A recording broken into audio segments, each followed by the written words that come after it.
సంవత్సరాలు TRS party పరిపాలించినప్పుడు ఎన్ని లక్షల కోట్లు ఇచ్చినామనేది లెక్కలు చెప్పినాం.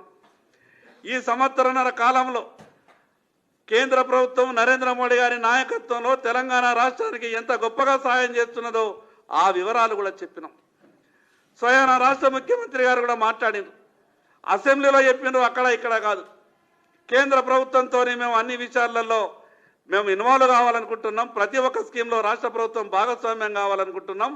ఒకరికి ఒకరు సహకరించుకుంటూ గొప్పగా కేంద్రం సహకరిస్తున్నదని చెప్తారు. అసలు ఏది నిజం?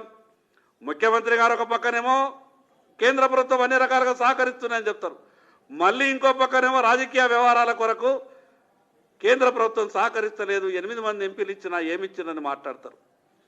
ఈరోజు కేంద్ర ప్రభుత్వమే సహకరించకుంటే ఈ రాష్ట్ర ప్రభుత్వం ఒక్క అడుగు కూడా ముందుకేసేటటువంటి పరిస్థితి లేదు.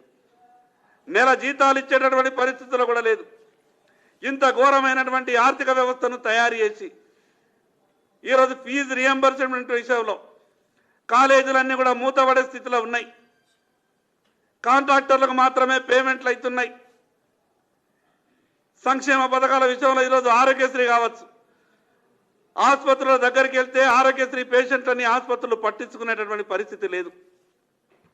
కాలేజీలలో ఈరోజు సర్టిఫికేట్లు ఇచ్చేటటువంటి పరిస్థితి లేదు. ఫీజు రీఎంబర్స్మెంట్ ఇవ్వని కారణంగా ₹1,00,000 గ్రామ పంచాయతీలలో ఈరోజు జిల్లా హెడ్ క్వార్టర్లలో కనీసం గుంతలు ఊడ్చేటటువంటి పరిస్థితులు కూడా తెలంగాణ రాష్ట్రం లేదు.